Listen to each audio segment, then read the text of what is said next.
लगा दी, फाइल लगा दी।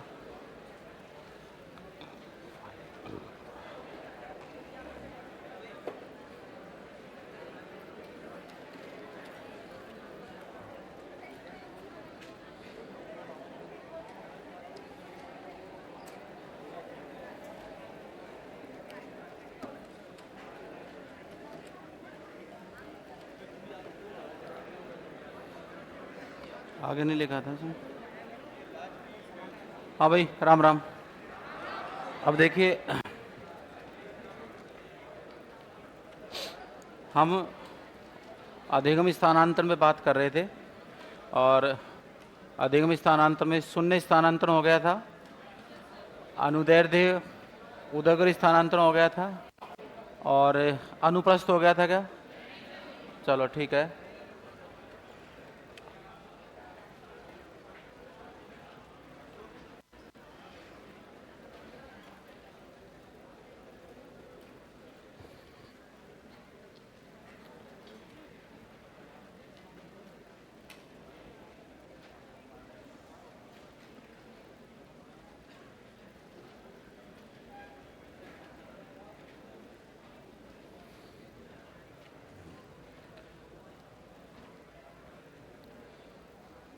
देखिए, ये हो गया था उदग्र या अनुदैर्ध्य, ठीक है। उसके बाद दूसरा एग्जाम्पल क्या था आपका? अनुप्रस्थ या क्षैतिज प्रकार का। क्षैतिज प्रकार का मतलब क्या है? जब एक विषय वस्तु है और इस विषय वस्तु की कुछ समानता या विषय वस्तु में समानता, समरूपता किस में मिले? दूसरी विषय वस्तु में मिले। ध्यान दें, 9:15 से पहले बैठना है, ठीक है। हाँ, जैसे हिंदी विषय की व्याकरण है और हिंदी विषय की व्याकरण में संस्कृत विषय के साथ समरूपता होती है।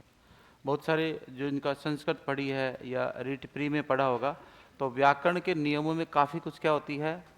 समानता होती है। तो जाहिर सी बात है, वो एक दूसरे अधिगम स्थानांतर में क्या करते हैं? मदद करते हैं। इसको हम क्या कहेंगे? अनुप्रस्थ या क्षैतिज, है ना, हॉरिजॉन्टल। क्या बोलेंगे बेटा? हॉरिजॉन्टल।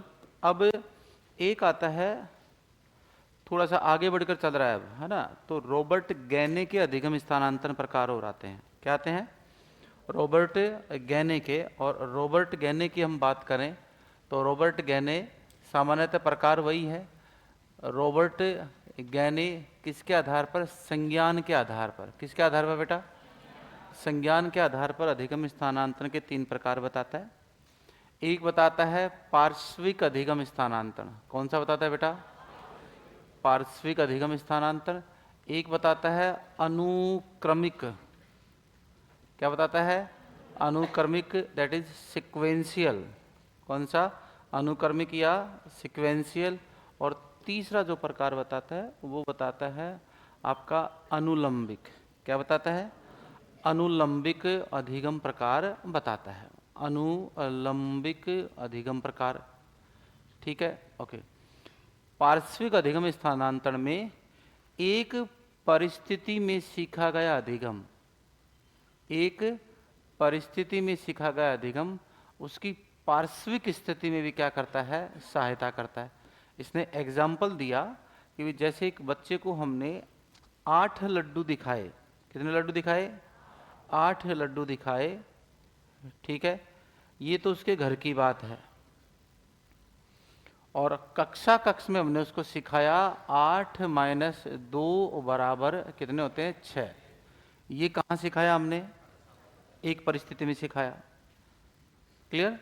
दूसरा, अब वो अपने कहाँ जाता है? घर पे जाता है और घर जाकर वो 2 लड्डू क्या हो जाता है? खा लेता है। क्लियर? अब 1 2 3 4 5 6 कितने बचे? 6। तो जो यहाँ सीखा था उसका लाभ उसने लड्डुओं की गिनती में किया कि नहीं किया? है ना। और घटाव करना सीखा कि नहीं सीखा? और घटा करना है, गुणा करना, ये क्या है? संक्रिया पक्ष है। और संक्रिया पक्ष क्या होता है? संज्ञान पक्ष होता है। क्यों? क्योंकि संक्रियाएं किससे की जाती हैं? मस्तिष्क से। और मस्तिष्क है तो वो पक्ष कौन सा हुआ? संज्ञान पक्ष। क्लियर? वो आजकल एग्जाम्पल दे के सवाल पूछता है कि ऐसा ऐसा है तो इसमें क्या होगा, इस बात का ध्यान रखें।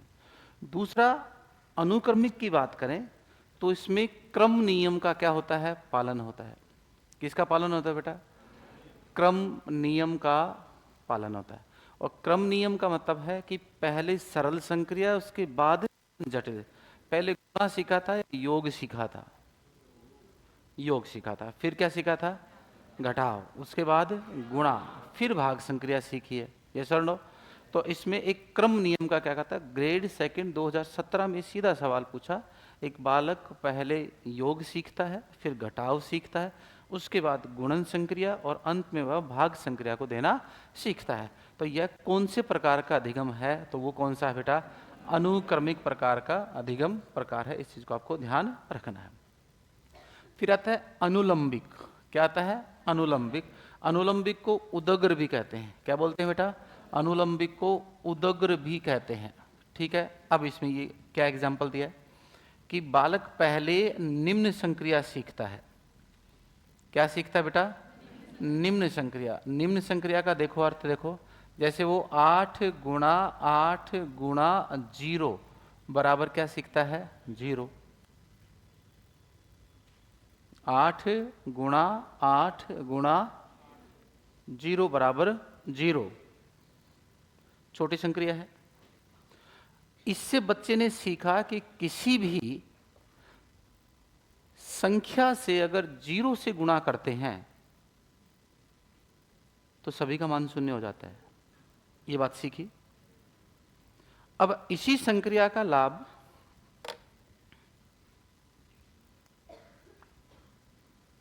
हाँ सर,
अच्छा इसमें वो नहीं है कि बच्चे ने फ़ोन कर दिया सर मैं आपका स्टूडेंट, वो है या नहीं है मैं नहीं जानता उसको, लेकिन मेरी तरफ से जो होता है वो मैं कर देता हूँ, जैसा भी पॉसिबल है करता हूँ।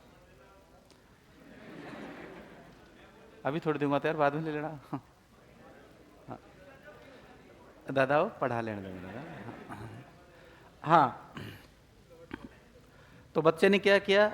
8 गुणा 8 गुणा 0, ये है बेटा निम्न संक्रिया। और इसी निम्न संक्रिया का उपयोग बच्चे ने किस में किया है? उच्च संक्रिया में किया है। कैसे? ध्यान दो। मैंने लिखा 235 गुणा 235 गुणा 235, और गुणा क्या लिखा है? 0। क्लियर? तो यहां पर उत्तर क्या आ जाएगा? 0। वो बढ़ गया थोड़ा, ये लो 0। कितना आ जाएगा? 0। इसका सीधा मीनिंग है कि निम्न संक्रिया का लाभ ऊपर जाकर किस में दिया, उच्च संक्रिया में। यस और नो? तो इस व्यवस्था को हम क्या कहते हैं, अनुलंबिक अधिगम स्थानांतरण कहते हैं।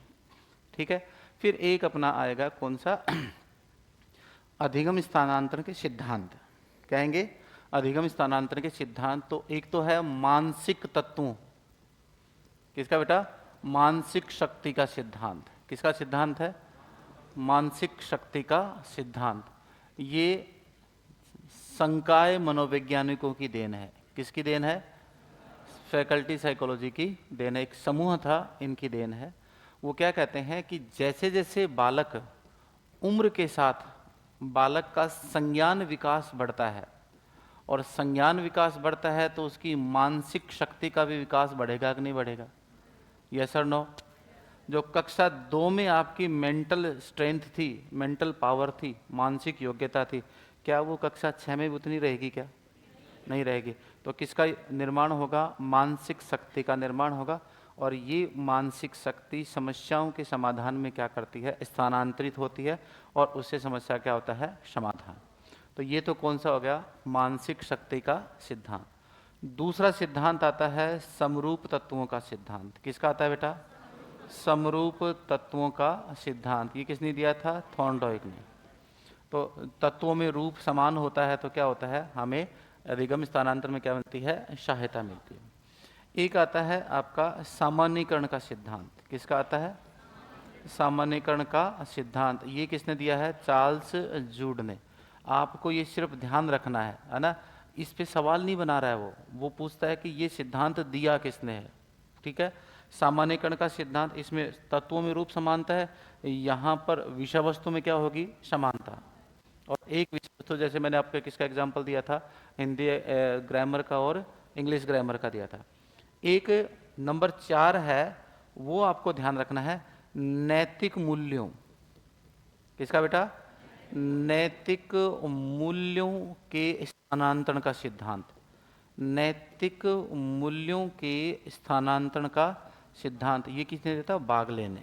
किसने दिया बेटा, बागले ने। जैसे नैतिक मूल्यों का स्थानांतरण कैसे होता है, एक छोटा बच्चा साइड में बैठा है, उसके पिताजी काम कर रहे हैं, और पिताजी के पिताजी छोटे बच्चे के दादाजी, वो अंदर आए, प्रवेश किया, बच्चा देख रहा है, तो बच्चे के पापा ने अपने पापा के पांव छुए।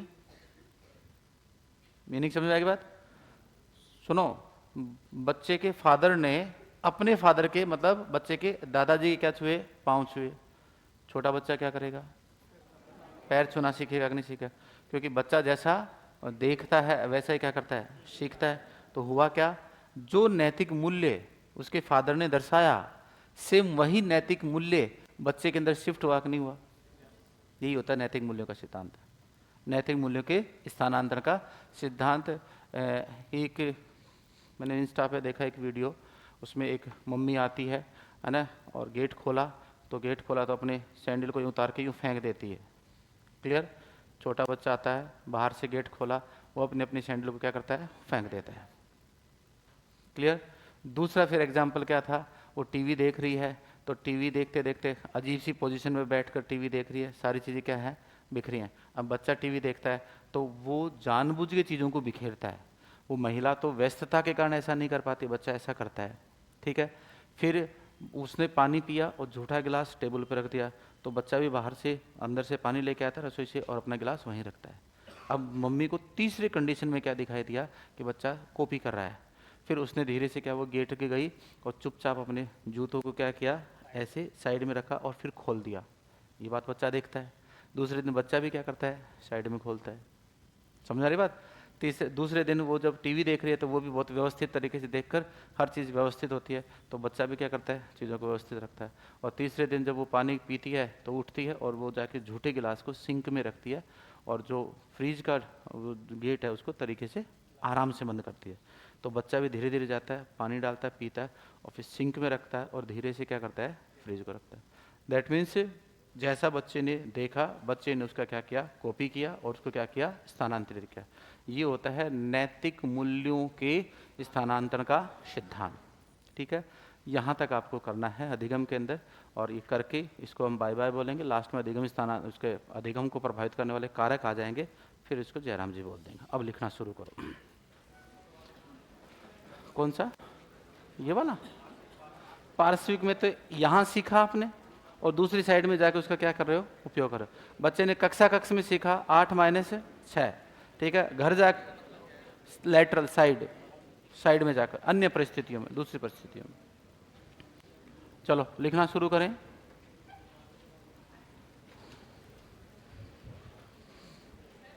हाँ जी, किसमें?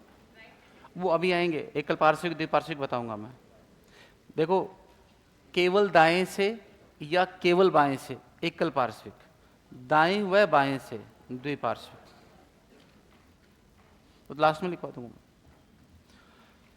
पहले लिखो आप, इससे पहले वाला कौन सा था? अनुप्रस्थ या क्षैतिज अधिगम स्थानांतरण। अनुप्रस्थ या क्षैतिज अधिगम स्थानांतरण।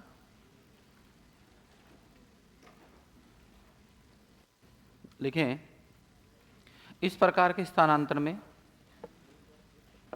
अनुप्रस्थ या क्षैतिज अधिगम स्थानांतरण। हाँ लिख लो आराम से, दोबारा बोल दूंगा, क्या दिक्कत।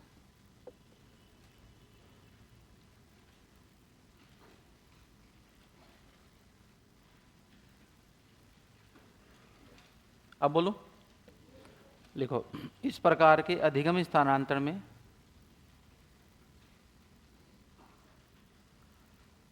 एक विषय वस्तु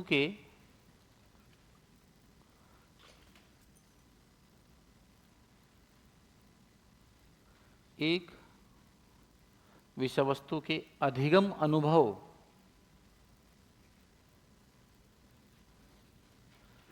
अनुभव का उपयोग एक अधिगम विषय वस्तु के किसका? अधिगम अनुभव का उपयोग समानांतर रूप से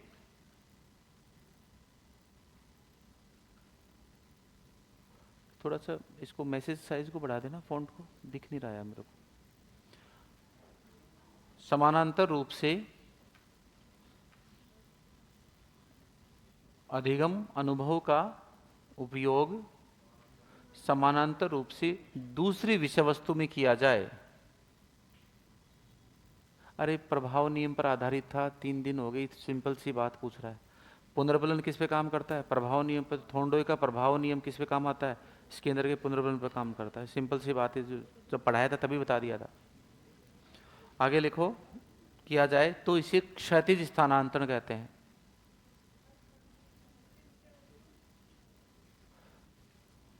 क्या कह रहे हो?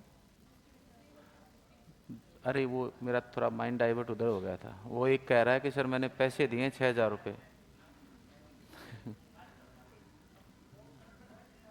अरे रुको रुको रुको रुको, आवाज़ कम आ रही है, आवाज़ बढ़ाओ, मेरे से बोलो, मैं करूँगा ना। दूसरा, एक इसको मैसेज करो, इसने 6,000 रुपये दिए।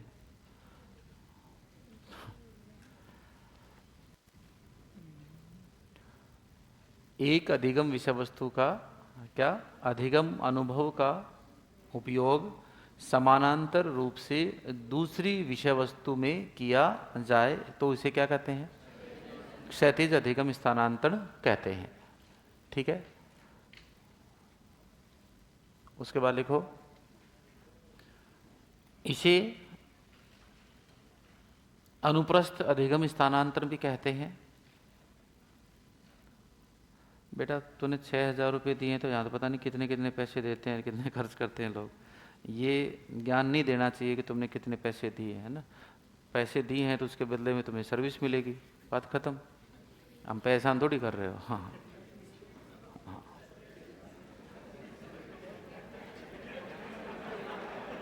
इसका मतलब इतना वाइड भी नहीं जाना है ना भाई। पढ़ने को मौका मिलेगा, उसमें क्या है। अब तुम तो पता नहीं कहाँ दिमाग कहाँ लेके जाते हो। सर्विस का मतलब सिंपल सा होता है यार, जब आपने जिसके बदले पैसे दिए उसके बदले क्या होता है। ओके भाई, मेरी गलती हुई, मैं मेरे शब्दों को वापस लेता हूँ। तो तुम पता नहीं कहाँ चले जाओगे। हाँ। चलो आगे लिखो। जैसे संस्कृत व्याकरण का लाभ, जैसे संस्कृत व्याकरण का लाभ हिंदी व्याकरण में होता है, संस्कृत व्याकरण का लाभ क्या होता है? हिंदी व्याकरण में होता है। हिंदी व्याकरण का लाभ संस्कृत व्याकरण में होता है, या संस्कृत व्याकरण का लाभ हिंदी व्याकरण में होता है। नेक्स्ट लिखो बेटा, उदयगर वाला हो गया। फिर लिखो रॉबर्ट गैने के अनुसार।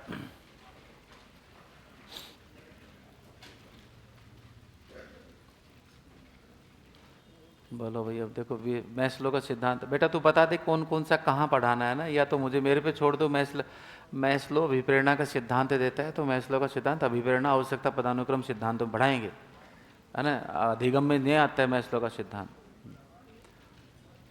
आगे लिखो, रॉबर्ट गैने के अनुसार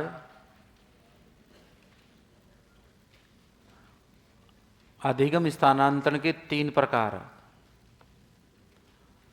रॉबर्ट गैने के अनुसार अधिगम स्थानांतरण के 3 प्रकार, अधिगम स्थानांतरण के 3 प्रकार, ठीक है। उसमें पहला लिखो पार्श्विक अधिगम स्थानांतरण।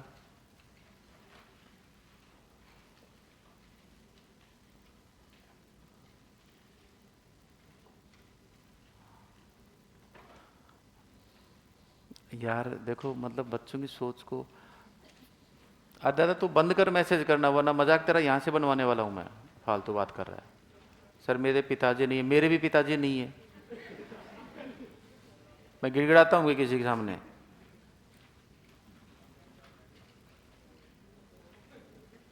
कहाँ सिंपैथी की फालतू बकवास कर रहा है? मजाक नहीं बनाए सर प्लीज, मैं सीरियस स्टूडेंट हूँ, मुझे शादी भी करनी है। यहाँ ये चीजें कहने की कहाँ हो सकता है?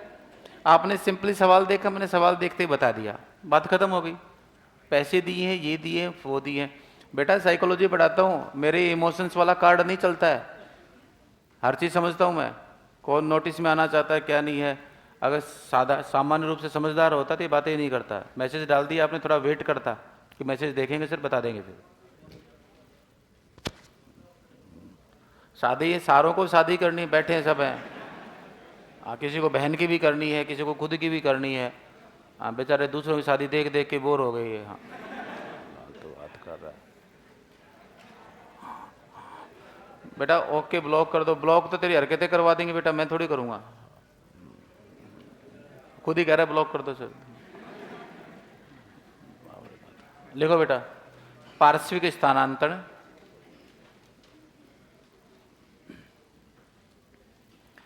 देखें इस प्रकार के अधिगम स्थानांतरण में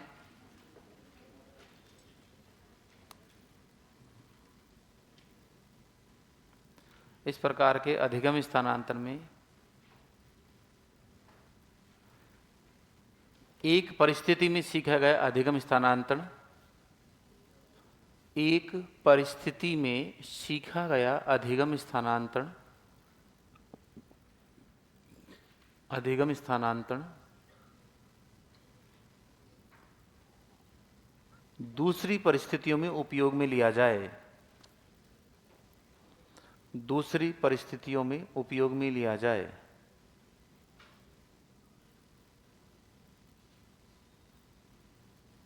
दूसरी परिस्थितियों में क्या लिया जाए? उपयोग में लिया जाए। जैसे एक बालक, जैसे एक बालक कक्ष शिक्षण के दौरान, कक्ष शिक्षण के दौरान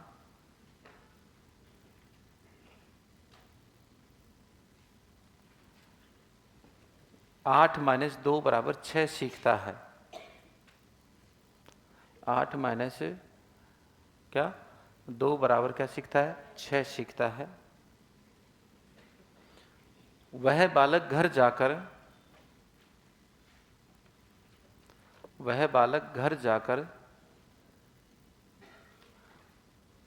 8 लड्डुओं में से 8 लड्डुओं में से, आप लिख नहीं रहे चश्मे वाले भैया, आप लिख नहीं रहे? आपको बोल रहा हूं, पता है किसको बोल रहा हूं? हाँ, क्या करो? पहले दिन सुबह उठे थे तब पानी नहीं पिया था? पेज दो रहे इसको, पेन दो कोई साथी। मेहमान नहीं बनना है बेटा, स्टूडेंट की भूमिका में रहना है। कॉपी पेन काम करो शुरू।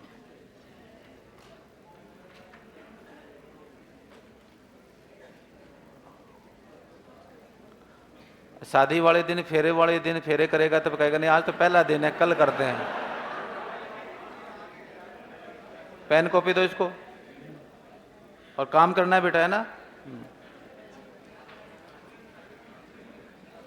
8 लड्डुओं में से क्या 2 लड्डू क्या कर लेता है? खा लेता है। तथा शेष गिनने पर,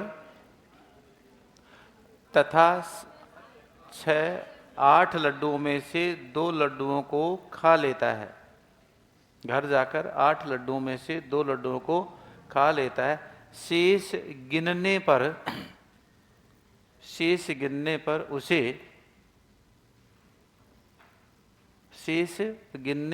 उसे क्या होता है बेटा? कितने लड्डू? 6 लड्डू प्राप्त होते हैं। 6 लड्डू प्राप्त होते हैं। 6 लड्डू प्राप्त होते हैं। ठीक है, लिखो पार्श्विक स्थानांतरण। पार्श्विक स्थानांतरण 2 प्रकार का होता है। पार्श्विक स्थानांतरण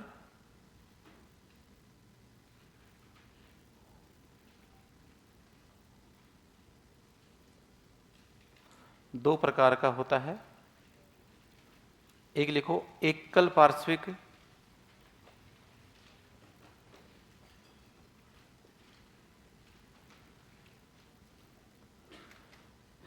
क्या लिखोगे? एकल पार्श्विक लिखे जब अधिगम प्रक्रिया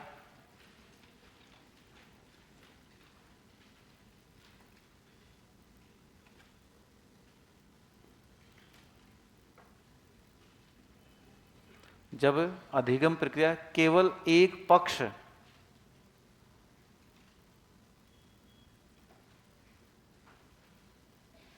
पक्ष में ही स्थानांतरित हो।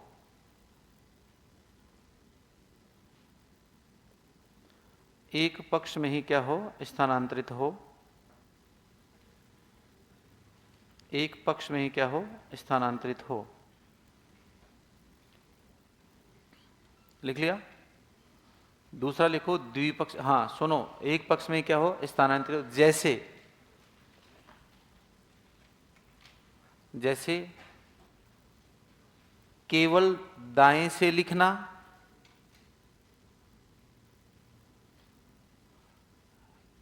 केवल दाएं से लिखना, केवल दाएं से लिखना, या केवल बाएं से लिखना। केवल बाएं से लिखना, केवल क्या लिखना? बाएं से लिखना।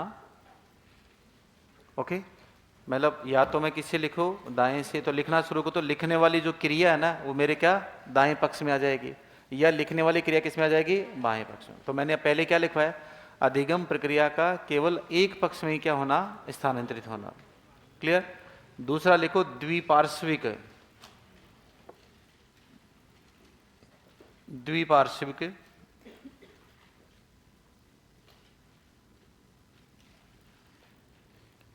द्विपार्श्विक देखो,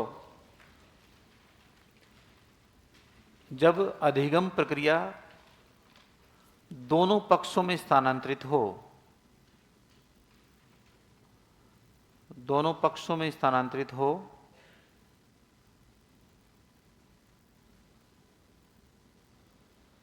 दोनों पक्षों में क्या हो, स्थानांतरित हो।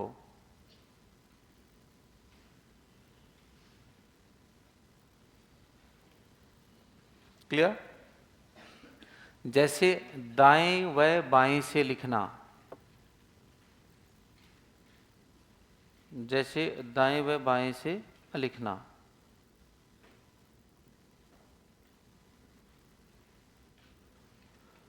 दाएं व बाएं से लिखना।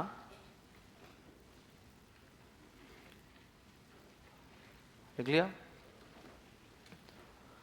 उसके बाद लिखो नंबर 2, अनुक्रमिक अधिगम स्थानांतरण।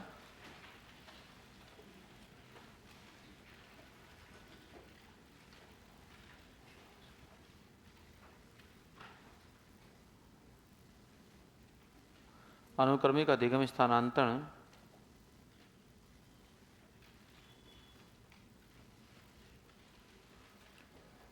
लिखें।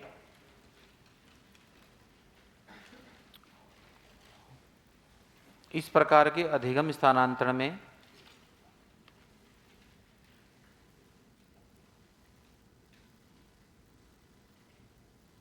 इस प्रकार के अधिगम स्थानांतरण में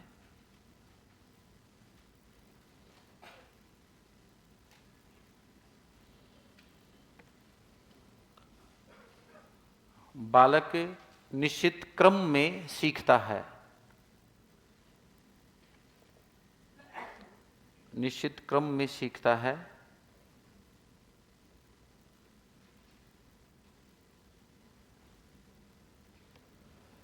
निश्चित क्रम में सीखता है। उसमें लिखो जैसे पहले योग करना सीखना, योग करना सीखना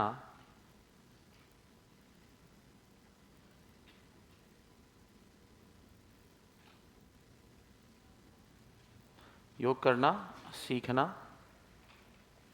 फिर लिखो घटाव करना सीखना, घटाव करना सीखना।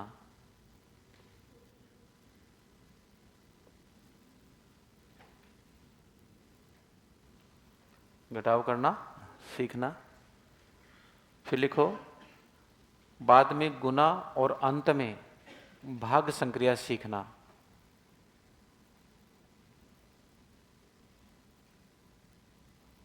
भाग करना सीखना। भाग करना सीखना। क्लियर? ओके। उसके बाद लिखें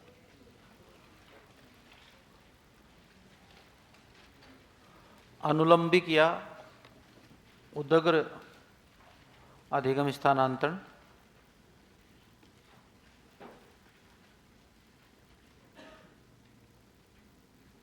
उदग्र अधिगम स्थानांतरण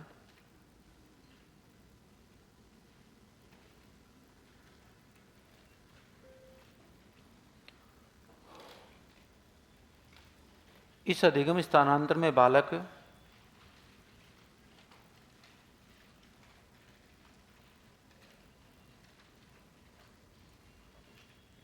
इस अधिगम स्थानांतरण में बालक एक निम्न संक्रिया का लाभ,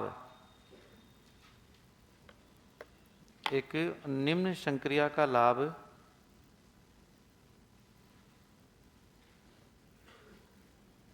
निम्न किसका? संक्रिया का लाभ उच्च संक्रिया में लेता है। निम्न संक्रिया का लाभ उच्च संक्रिया में लेता है। उच्च संक्रिया में लेता है। जैसे 8 गुना 8 गुना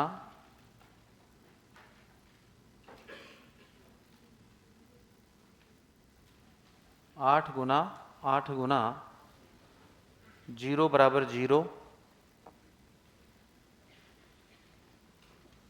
ठीक है? इस निम्न संक्रिया का लाभ, आगे लिखेंगे, इस निम्न संक्रिया का लाभ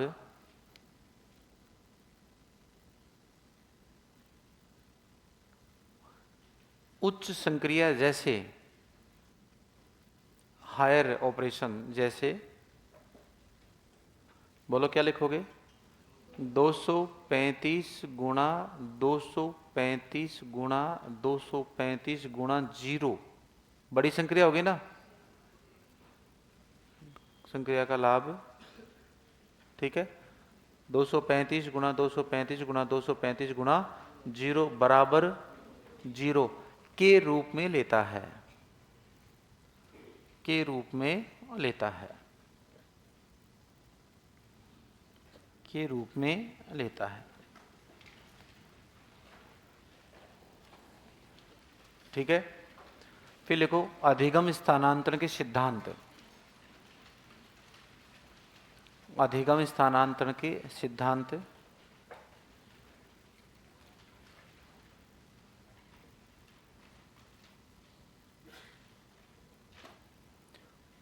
अधिगम स्थानांतरण के सिद्धांत लिखें। अधिगम स्थानांतरण की शुरुआत थॉर्नडाइक के नियमों से होती है। अधिगम स्थानांतरण की शुरुआत किससे होती है बेटा? थॉर्नडाइक नियमों से होती है, थॉर्नडाइक नियमों से होती है, थॉर्नडाइक नियमों से होती है, ठीक है। लेकिन अधिगम स्थानांतरण का आधुनिक संप्रत्यय, अधिगम स्थानांतरण का आधुनिक संप्रत्यय, आधुनिक संप्रत्यय, आधुनिक संप्रत्यय 1976 लिख लिया। अब ध्यान से देखो, नाम है बोजिनोवस्की, बोजिनोवस्की एवं फुलगोसी। क्या नाम बेटा? बोजिनोवस्की एवं क्या? फुलगोसी, ठीक है। नामक व्यक्ति ने, हाँ, बोजिनोवस्की एवं क्या? फुलगोसी नामक व्यक्ति ने, नामक व्यक्ति ने, लिख लिया बेटा?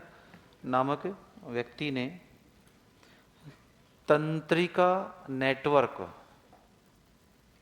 तंत्रिका नेटवर्क लिख लोगे? तंत्रिका नेटवर्क, तंत्रिका नेटवर्क। अब रुक जाओ बेटा एक बार, है ना। देखो, जहाँ तक मुझे थोड़ा बहुत याद आ रहा है ना, और मैंने जितनी साइंस पढ़ी है, ओके, तो ऐसे ये एक स्ट्रक्चर होती है ना, याद आ रहा है कुछ? न्यूरॉन्स का, है ना, निशिल बॉडी ग्रेन्यूल्स वगैरह होती हैं, तंत्रिकाएं होती हैं, संवेदी तंत्रिकाएं। तो अलग अलग तंत्रिकाओं के बीच में यहाँ पर क्या होते हैं? एक सिनेप्स कहलाते हैं, जोड़ने वाले। क्या होते हैं? सिनेप्स। तो ये कहते हैं कि इस तंत्रिका ने, यहाँ भी तंत्रिका है और ये तंत्रिका है, तो इस तंत्रिका ने जो सीखा है वो सिनेप्स के माध्यम से इस तंत्रिका को भेजेगी, और इसने जो सीखा है वो दूसरे में भेजा जाएगा। आई बात समझे? क्लियर है? तो इसको क्या कह देंगे? तंत्रिका नेटवर्क प्रशिक्षण। क्या बोलेंगे? तंत्रिका नेटवर्क प्रशिक्षण। एक तो हम कहते हैं कि भाई संस्कृत का लाभ उसमें और इसका लाभ नहीं, उन्होंने क्या करे, बिल्कुल मॉडर्न टेक्नोलॉजी पे चले गए कि भाई साहब सीखने का स्थानांतरण कहाँ हो रहा है? तंत्रिकाओं के लेवल पर। किस पे हो रहा है? तंत्रिकाओं के स्तर पर हो रहा है। उसको उसने क्या कहा? बोजनोवस्की एवं फुलगोसी ने तंत्रिका नेटवर्क प्रशिक्षण के रूप में, ठीक है। तो आप एक बार मुझे लैंग्वेज देख लें दो बेटा, कॉपी देना। अधिगम स्थानांतरण की शुरुआत थॉर्नडाइक नियमों से होती है, लेकिन अधिगम स्थानांतरण का आधुनिक संप्रदाय 1976 बोजनोवस्की एवं फुलगोसी नामक व्यक्ति ने तंत्रिका नेटवर्क प्रशिक्षण के रूप में की। तंत्रिका नेटवर्क प्रशिक्षण के रूप में की, प्रशिक्षण के रूप में की। ठीक है, यहां तक हो गया। तो मॉडर्न बिल्कुल लेटेस्ट जानकारी भी दे दी आपको, पहली बार सुना आपने ये नाम। ओके, दूसरी बात, वर्तमान में अधिगम स्थानांतरण किस लेवल पर हो रहा है? तंत्रिकाओं के स्तर पर होता है। ये बात भी सही है, क्योंकि हम कॉग्निटिव चीजों को कहाँ लेते हैं? तंत्रिका स्तर, ब्रेन के लेवल पे लेते हैं। दिमाग सीखता है ना, तो स्थानांतरण कहाँ से कहाँ होगा? सिनेप्स करेंगे। कौन करेगी? सिनेप्टिक जो प्रोसेस होता है वो करता है, इस बात को ध्यान रखना। तो अब आगे लिखो, अधिगम स्थानांतरण के सिद्धांत निम्न प्रकार के होते हैं। अधिगम स्थानांतरण के सिद्धांत निम्न प्रकार के होते हैं। यार इससे बचा लो ना मेरे को यार, इसके पास टाइपिंग स्किल अच्छी है, इसको टाइपिंग में बुला लो, यहाँ पर पढ़ भी लेगा।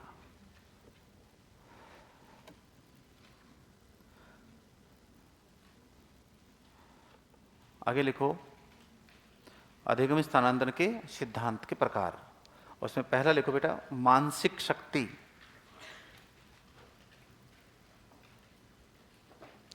मानसिक शक्ति या औपचारिक शक्ति का सिद्धांत। मानसिक शक्ति, क्या लिखोगे बेटा? मानसिक शक्ति। मानसिक शक्ति या औपचारिक शक्ति का सिद्धांत। औपचारिक शक्ति का सिद्धांत। लेकिन इस सिद्धांत का प्रतिपादन,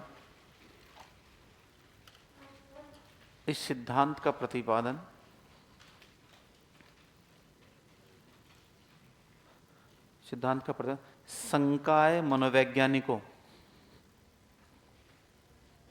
किसके द्वारा? संकाय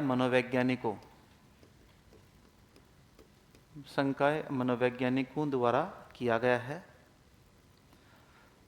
संकाय मनोवैज्ञानिकों द्वारा किया गया है। संकाय मनोवैज्ञानिकों द्वारा किया गया है। इनके अनुसार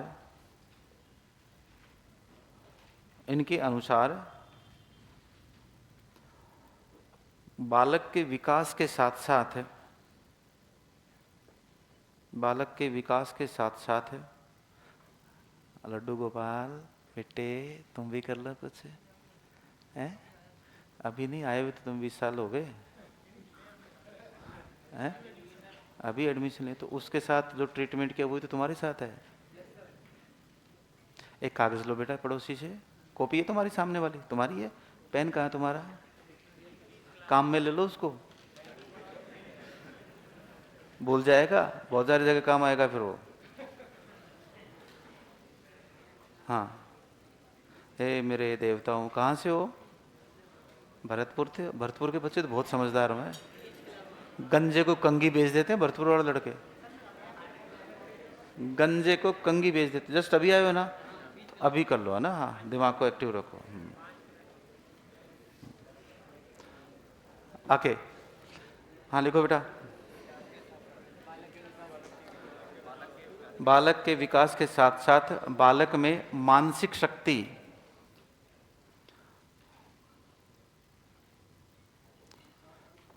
बालक में क्या? मानसिक शक्ति का विकास होता है। मानसिक शक्ति का विकास होता है। यह मानसिक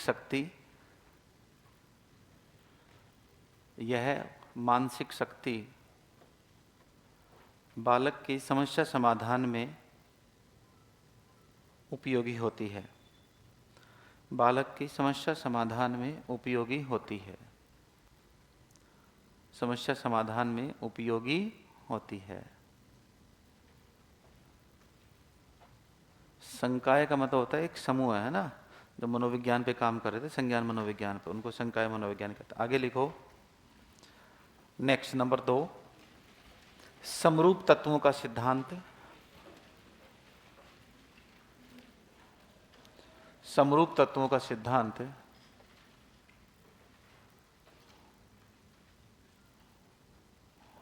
उसमें लिखो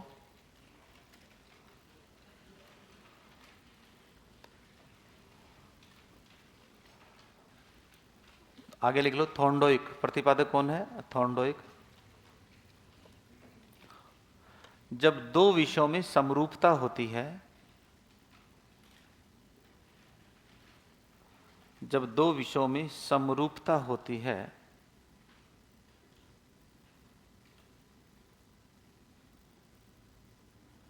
दो विषयों में क्या होती है बेटा?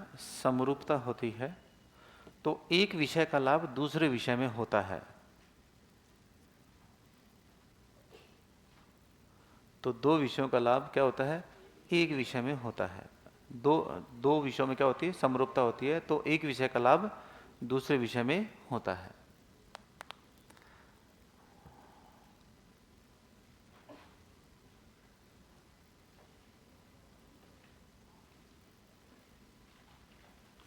ओके?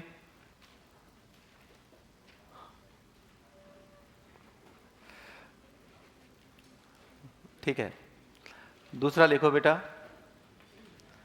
3 नंबर, सामान्यीकरण का सिद्धांत। एक भैया लगाए हुए हैं मैसेज करने में बार बार, उसकी तरफ ध्यान। आगे लिखो, सामान्य तत्वों का सिद्धांत या सामान्यीकरण का सिद्धांत। सामान्यीकरण का सिद्धांत,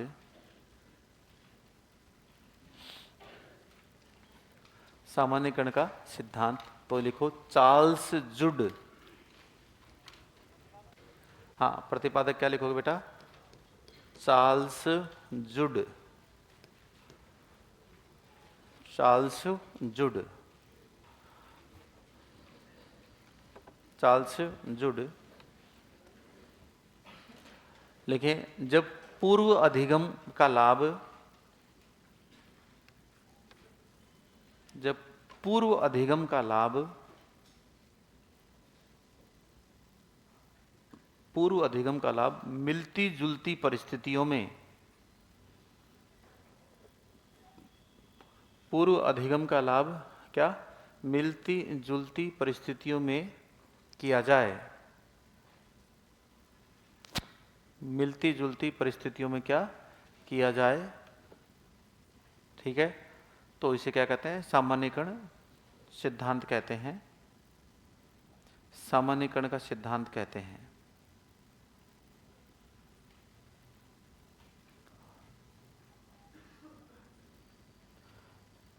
लास्ट में लिखें, नैतिक मूल्यों के स्थानांतरण का सिद्धांत।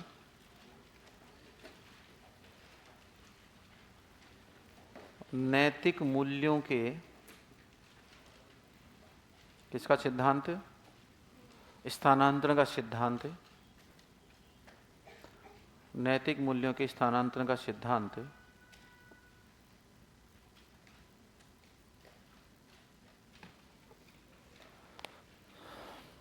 बागले, बागले, ये लो, भागले नहीं, बागले।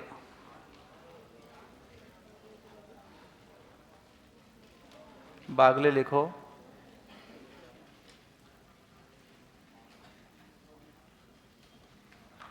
सर आज आप जच रहे हो।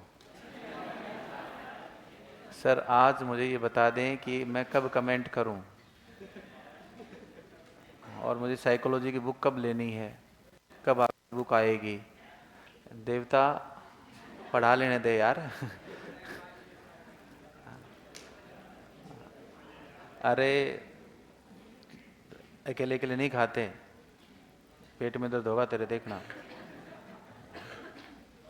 अड़ोसी पड़ोसियों के देखो जीभ लपलपा रही थी तो पूछना चाहिए था। हैं? एक ही थी। टॉफी की आवाज थोड़ी दबती है कभी। टॉफी की, प्लास्टिक की बोतल की आवाज, ये कहीं पर भी हो आवाज आती है। कुछ आवाजें ऐसी होती है तो दबती नहीं है, आती हैं। सही कह रहा हूं। और श्रीलंका वालों, तुम ठीक हो? मस्त हो ना?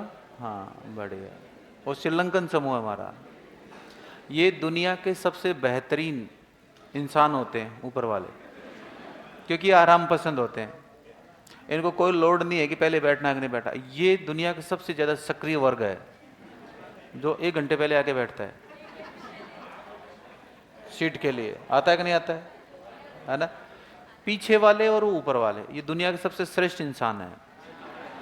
इनको कोई मतलब नहीं होता है, बोलो कहीं से भी सुन लेंगे, बस कुछ विशेष के लिए कोई खास जगह होती है कि यहां से सही दिखना चाहिए, है ना? इधर नहीं, इधर तो कहीं से भी दिखा दूंगा मैं, है ना, कोई दिक्कत नहीं है। दूसरी जगह से वो, और वो सबसे आराम पसंद है। बोलो बालकनी का आराम से देखें, वो टेंशन है ही नहीं। बोलो ब्लॉकबस्टर जाएगा मामला, है ना। तो आराम से उठना, जब इच्छा हो तब उठ गए, है ना। मूड हुआ तो नहा लिए, आधे नहा के भी नहीं आए उनमें से। और वह चलते से 5 मिनट पहले भागे। अच्छा, इनके पीजी भी आसपास ही मिलेगा, ज़्यादा दूर नहीं मिलेगा, क्योंकि 5 मिनट की दूरी पर आ जाए ऐसा। हाँ, स्टूडेंट तो स्टूडेंट रहेगा ना, पहले के अनुभव है ही पहले था। चलो लिखो बेटा, बागले के अनुसार लिखो। यह सामाजिक मनोविज्ञान की देन है। यह सामाजिक मनोविज्ञान की देन है। सामाजिक मनोविज्ञान की देन है, जिसमें एक बालक अपने बड़ों के द्वारा दर्शाए गए, जिसमें एक बालक अपने बड़ों के द्वारा दर्शाए गए नैतिक मूल्यों, अपने बड़ों के द्वारा दर्शाए गए नैतिक मूल्यों का अनुकरण करता है। नैतिक मूल्यों का क्या करता है? अनुकरण करता है, और तत्पश्चात उन्हें ग्रहण करता है। तत्पश्चात उन्हें क्या करता है? ग्रहण करता है। तत्पश्चात उन्हें क्या करता है? ग्रहण करता है। तत्पश्चात उन्हें ग्रहण करता है। जैसे किसी बड़े व्यक्ति द्वारा पांव छूना,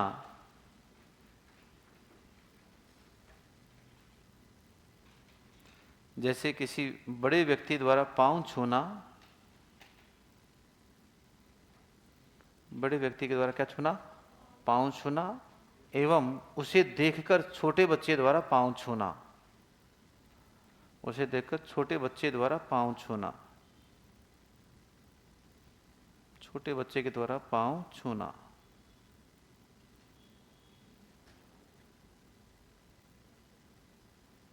पांव छूना। क्लियर? लास्ट में लिखो अधिगम स्थानांतरण के, अधिगम स्थानांतर को, इसमें अधिगम को प्रभावित करने वाले कारक। अधिगम को प्रभावित करने वाले कारक।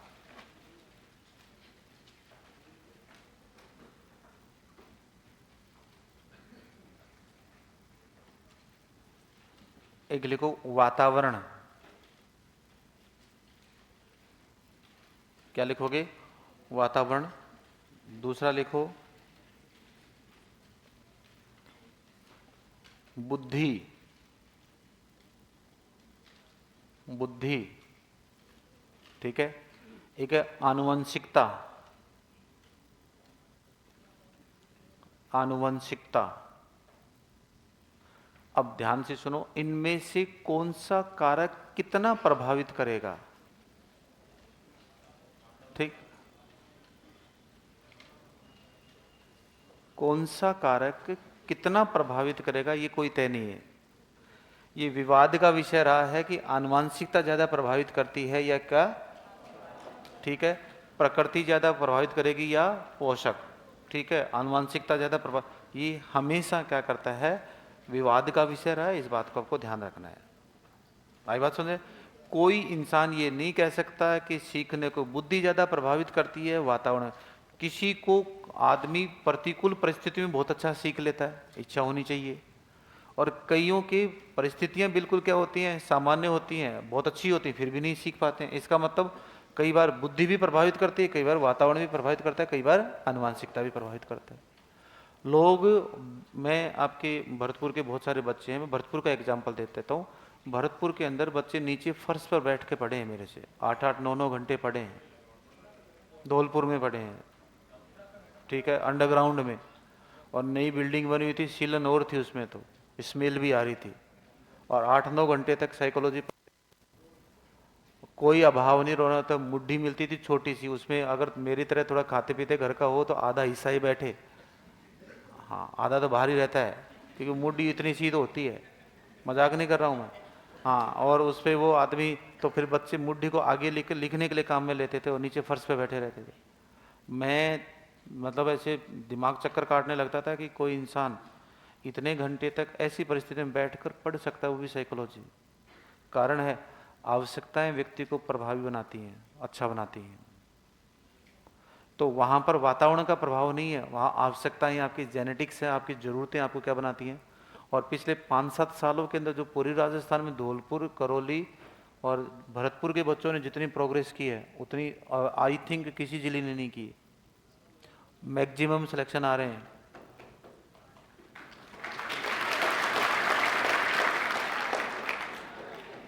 बहुत सारे लोगों ने भरतपुर और धौलपुर वाले बच्चों के लिए एक नेगेटिविटी फैला देते हैं मार्केट में, उनको रूम नहीं मिलता है, भाषा ऐसी होती है। जबकि मैं पिछले 5-6 साल से पढ़ाने गया, मैंने कभी ऐसा कुछ नहीं फील किया।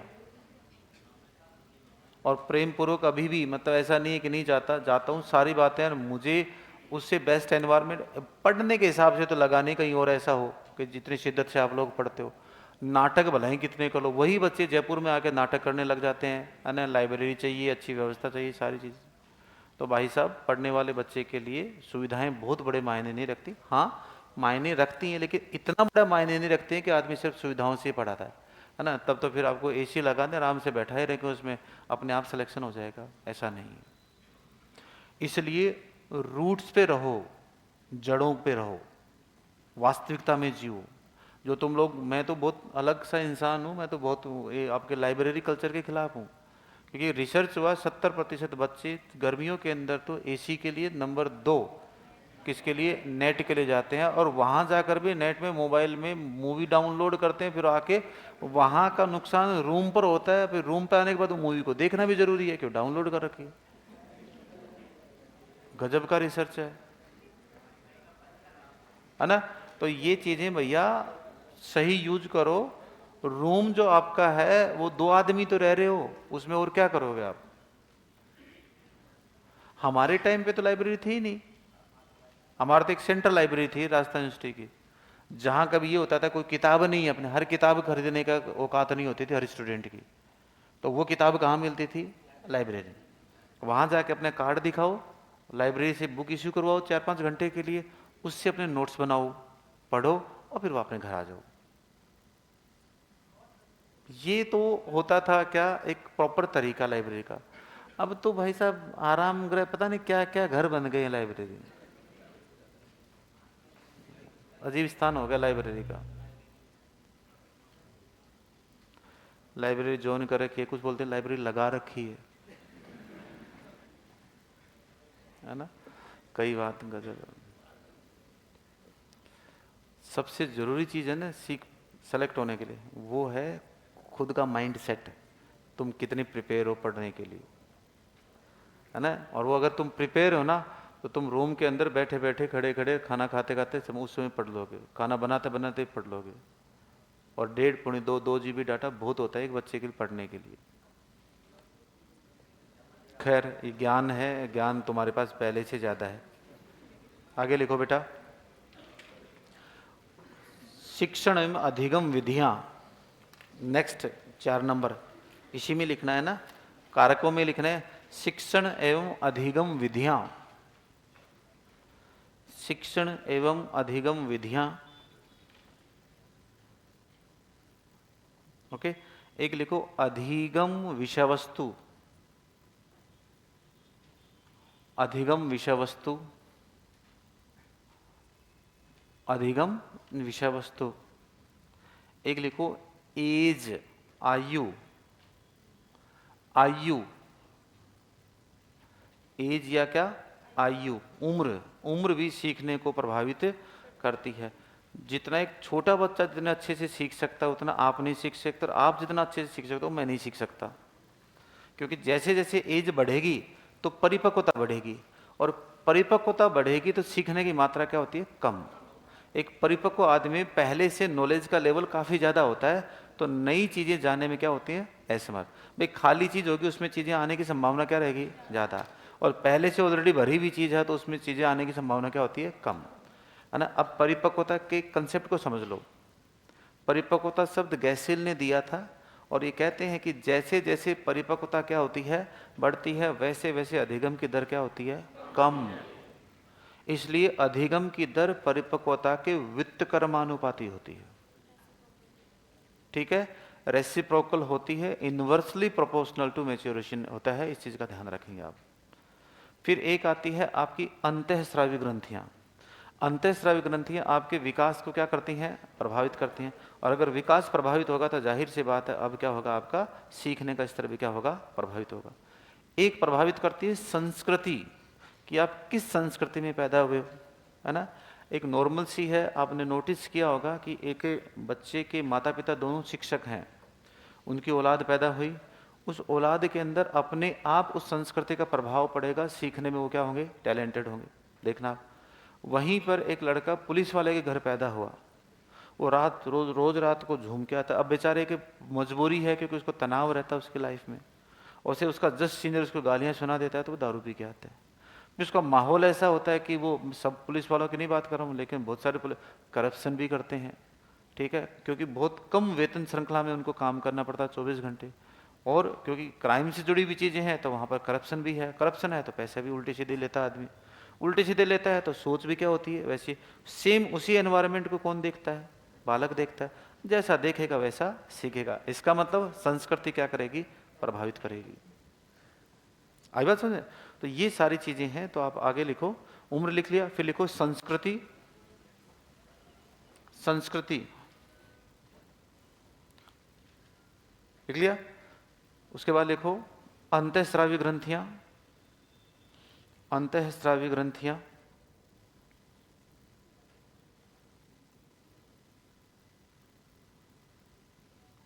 एक लिखो सिंड्रोम्स, सिंड्रोम्स मतलब कमियां, आनुवांशिक सिंड्रोम होते हैं ना, क्लाइनफील्ड सिंड्रोम है, टर्नर सिंड्रोम है, सिंड्रोम्स क्या लिखोगे, सिंड्रोम्स, आनुवांशिक कमियां या आनुवांशिक विकथन,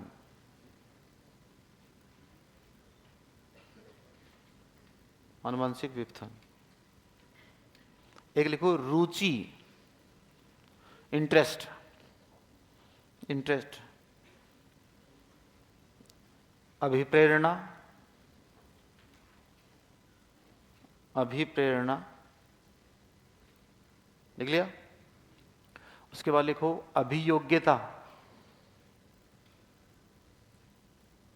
अभियोग्यता, एप्टीट्यूड्स। एक लिखो मानसिक स्वास्थ्य, अगर आपकी मेंटल हेल्थ अच्छी है तो क्या करोगे बताओ, अच्छा सीखोगे, और मेंटल हेल्थ ही क्या है, डिस्टर्ब है तो दिक्कत आएगी, इसलिए एनवायरनमेंट होना क्या है, अच्छा। फिर लिखो परिपक्वता, परिपक्वता, परिपक्वता, ठीक है। तो नीचे नोट डाल के लिखो परिपक्वता और अधिगम एक दूसरे के व्युत्क्रमानुपाती होते हैं, कहीं पर भी जगह एडजस्ट कर दो। परिपक्वता और अधिगम एक दूसरे के क्या होते हैं बेटा, व्युत्क्रमानुपाती होते हैं, एक दूसरे के व्युत्क्रमानुपाती होते हैं, व्युत्क्रमानुपाती होते हैं, व्युत्क्रमानुपाती होते हैं। क्लियर। उसके बाद लिखो, हो गए सारे है ना, हाँ। अभिरुचि, हाँ, अभिप्रेरणा लिखवा दिए क्या, मोटिवेशन, ठीक है। तो यहाँ पर आपका अधिगम क्या होता है, समाप्त। बोलो गिरिराज महाराज की जय।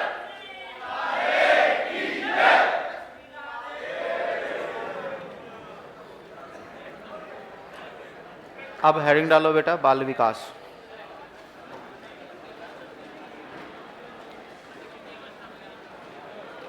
अधिगम की अवस्था नहीं होती, बाल विकास की अवस्था होंगी।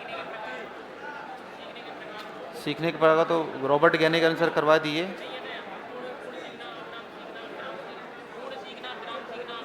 वो नहीं है, वो अधिगम की विधियां होती हैं। अब बाल विकास कर लो, उसमें नहीं, इसमें नहीं है। अरे विधियां हैं, पूर्ण विराम विधि में अंतराल विधि, वो नहीं है। 5E मॉडल मेरा काम नहीं है पढ़ाना। 5E मॉडल कॉल में पढ़ाया गया। कौन? शिक्षण विधियों वाले। वो शिक्षण अधिगम का पार्ट है, मेरा नहीं है। वैसे यूट्यूब पे करवा रखा है मैंने, उसका पूरा सोल्व करो। हाँ,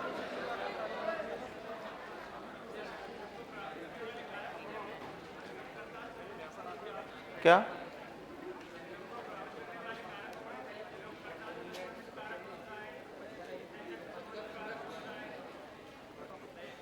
किसका?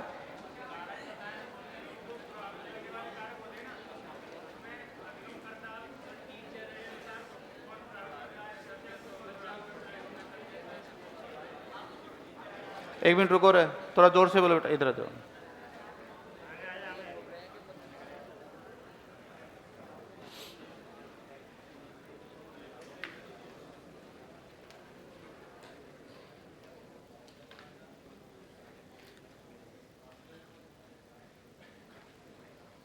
बेटा ये एटकिंसन का सिद्धांत आता है, उपलब्धि विप्रेरणा, है ना। बच्चे की अधिगम करता है कि उपलब्ध होती है, वो प्रभावित करती है। बाकी समय सारणी ये है कि वातावरण के कारक हैं।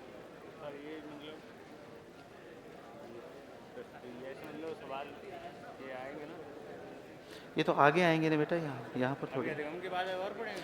अधिगम के बाद नहीं पढ़ाएंगे बेटा, जब अभिप्रेरणा आएगा ना, वहाँ उपलब्धि अभिप्रेरणा स्तर आएगा।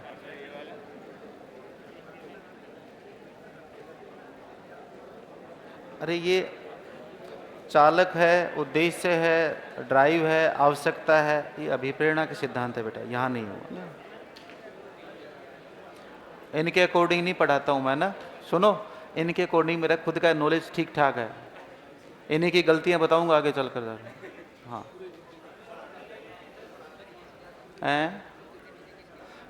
कॉपी कैटर मत बनो बेटा ना। वो एक टॉपिक जोड़ रखा होता है, अभिप्रेरणा, अधिगम एवं अभिप्रेरणा। तो अभिप्रेरणा के सवाल पूछ रहा है, वो तो 7-8 घंटे का टॉपिक अलग है बेटा। 18-20 सिद्धांत कराऊंगा, उसमें सारे तो धाव जाएगा लिख लिख के, है ना। ये जो क्या पढ़ाना है क्या नहीं पढ़ाना, ये मेरे पे छोड़ दो। आई बात समझ में? मैं ये अच्छे से कर लेता हूँ, 12-13 साल से यही कर रहा हूँ। और जो तुम पढ़ रहे हो ना, उनसे बहुत ज़्यादा एक्स्ट्रा तुम्हें मिलेगा, इस बात का भी ध्यान रखना। तो तुम्हारा जो पहले का नॉलेज है वो थोड़ा नॉर्मल हो जाएगा। ओके। अधिगम प्रक्रिया और परिणाम दोनों होते हैं, ठीक है। कैसे, उसका अर्थ बताता हूँ मैं आपको। आप यहाँ सीखते हैं, इस सीखने का परीक्षा दोगे। सीखने की तो परीक्षा, जो सीखा उसका परीक्षा दोगे कि नहीं दोगे? उसका रिजल्ट आएगा कि नहीं आएगा? मैं ज़्यादा विवाद कर छोड़ता ही नहीं हूँ चीज़ों को। मुझे तो एक सिंपल सी बात बताओ, तुम जो पढ़ रहे हो इसका मूल्यांकन संभव है कि नहीं है? और मूल्यांकन संभव है तो 2 टॉपिक पढ़े, अधिगम के आपका योगात्मक मूल्यांकन और रचनात्मक मूल्यांकन। तो एक तो होता है अधिगम के लिए मूल्यांकन, एक होता है अधिगम का मूल्यांकन। अधिगम का मूल्यांकन क्या होता है? परिणाम ही तो हुआ ना। ये खुद तुम्हारे टॉपिक हैं सिलेबस के, पढ़े कि नहीं पढ़े? तुम जो यहाँ पढ़ रहे हो, इस पढ़ने का परिणाम आएगा कि नहीं आएगा? तो पढ़ना क्या होता है? सीखना क्या होता है? अधिगम होता है। हाँ हाँ। हम्म।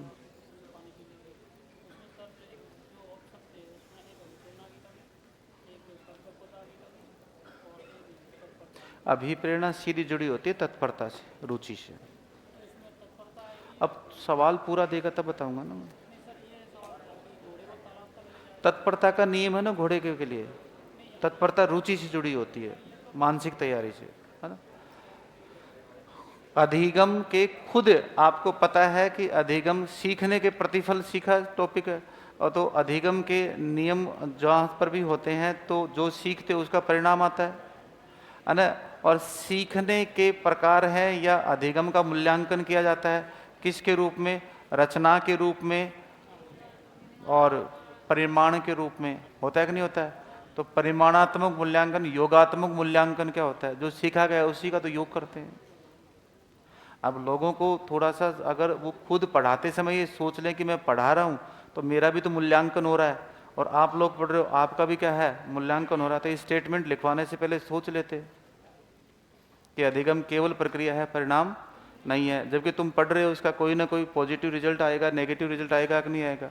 तो जिस चीज़ का मूल्यांकन संभव है तो उसका परिणाम भी संभव है ना। परिणाम गुणों के रूप में भी हो सकता है और परिणाम किसके रूप में हो सकता है, मात्रा के रूप में हो सकता है। कहीं सवाल नहीं आया हुआ है, कहीं ये सवाल आया हुआ है, कहीं ऐसा कोई कंसेप्ट नहीं है। ठीक है, अधिगम सतत प्रक्रिया होती है। ओके, और सतत प्रक्रिया होता है तो उसका ठहराव के रूप में क्या कहता है, मूल्यांकन किया जाता है। और जो सीखोगे उसका मूल्यांकन तो संभव है ना। अब लिखो बेटा, बाल विकास।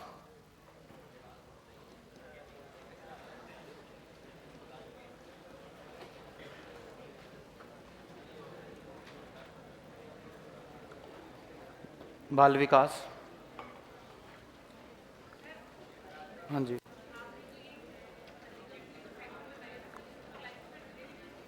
क्लासिफाइड क्यों?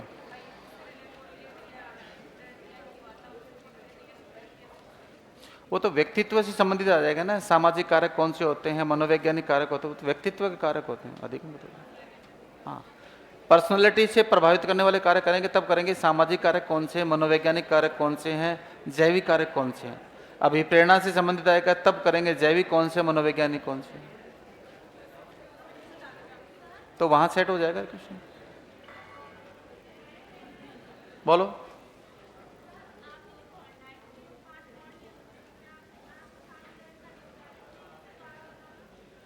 आत्मसात का मतलब होता है जब किसी चीज़ को हम लंबे समय तक क्या ले लेते हैं, काम में ले लेते हैं।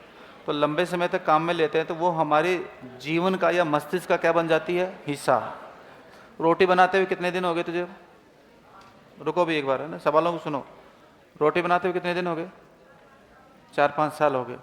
अगर तेरे को लोई दे दी जाए और बेलन दे दिया जाए, रोटी रख दी जाए, तेरी आंखों को पट्टी बांधे उसको गोल बना सकती नहीं बना सकती, बना। ये आत्मसात है। क्यों? क्योंकि वो सिर्फ तेरे दिमाग का हिस्सा नहीं है, वो तेरी मांसपेशियों में क्रिया क्या हो गई है, समा गई है। आत्मसात का मतलब है तेरी आत्मा का क्या हो जाना, हिस्सा। सहचार्य परिवर्तन का मतलब साथ साथ सहचार्य में एक अधिगम प्रक्रिया के साथ साथ दूसरी अधिगम प्रक्रिया को भी क्या कर लेना, सीख लेना।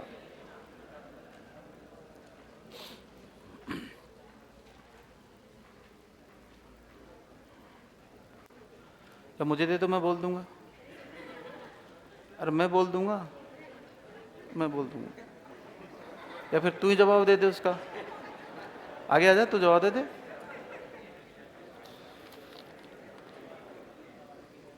बेटा एबिंगहोल्स द्वारा निरर्थक शब्दों और पंडरी पांडे का ये सिद्धांत आपके सिलेबस में नहीं है, वरना मैं करवा देता, है ना। सार्थक शब्दों, निरर्थक शब्दों का एबिंगहोल्स ने क्या किया था, शब्दों को वर्गीकरण किया। तो उसने पहले क्या बताए, निरर्थक शब्द बताए, है ना, कि कुछ बालक क्या करते हैं सीखने के दौरान अलग शब्दों को भी सीख लेते हैं। क्या सीख लेते हैं?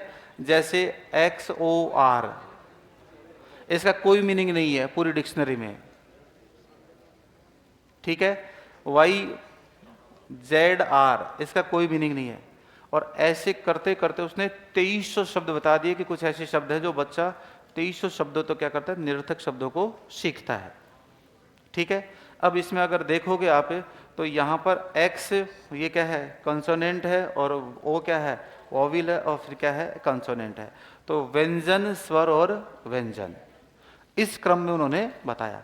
फिर धीरे धीरे एक भारतीय वैज्ञानिक पंडरी पांडे, उसने इन निरर्थक शब्दों को भारतीय संदर्भ में खोजने की कोशिश की थी। ये आपके सिलेबस में नहीं है, मैंने यूट्यूब पर इसको पूरा डिस्क्राइब कर रखा है, वहाँ से आप देख लेना, सिलेबस में आपको नहीं दे रखा है। है ना। तो मेरा ही सवाल मेरे से मत पूछो, वहाँ तो मैंने डिस्क्राइब कर ही रखा है, पूरा कर रखा है, भारतीय संदर्भ भी बता रखा है, फिर इसको निरर्थक शब्दों की शब्दावली को आगे चलकर भी बता रखा था कि सार्थक कौन से होते हैं और नियमित सार्थक कौन से होते हैं, संचित सार्थक कौन से होते हैं।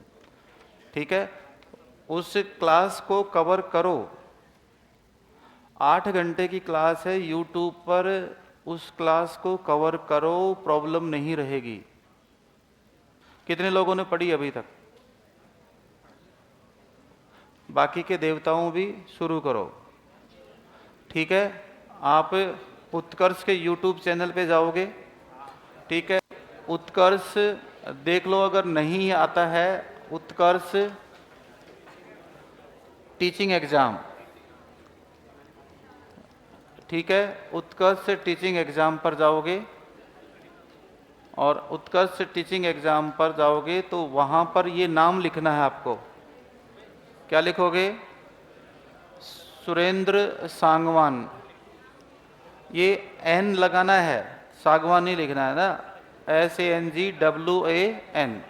ये इस नाम से, अच्छा, किसी भी सोशल मीडिया प्लेटफॉर्म पर कहीं पर भी आप इसे सर्च करोगे, मैं मिल जाऊंगा आपको और टॉप पर ही आ जाऊंगा। आई बात समझे? तो हाँ, तो इस पे सर्च करो आप उत्कर्ष के चैनल पे, और वहाँ पर आपको 4 अगस्त और 11 अगस्त की 2 क्लासें कवर करनी है। लगभग 8 घंटे की क्लास है वो, 4-4 घंटे की 2 क्लासें हैं, वहाँ से कवर कर लो उसको, है। नाम लिखने से आ जाएगी, अच्छी बात है, वरना ये ठीक है। इंस्टा पर भी मैं इसी नाम से हूँ, सभी जगह इसी नाम से हूँ, जहाँ मुझे ढूंढोगे मैं मिल जाऊँगा। व्हाट्सएप पे इन नामों से ढूंढते हैं क्या कोई?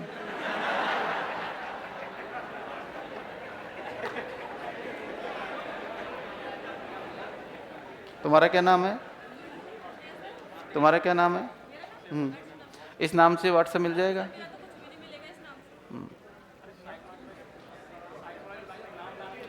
हाँ, जो भी है, तो साइकोलॉजी बाई सांगवान सर लिखोगे तो कुछ और भी मिलेगा आपको। हाँ, हाँ, हाँ। क्या इंस्टा पर? इंस्टा पर तुम्हारी रील मिल जाएगी तुम्हारी क्लास की, परसों वरसों बनाई तो वो आज डल जाएगी। अब बाल विकास पर आ जाओ बेटा, है ना, बाकी जिज्ञासाएं सवाल नहीं है।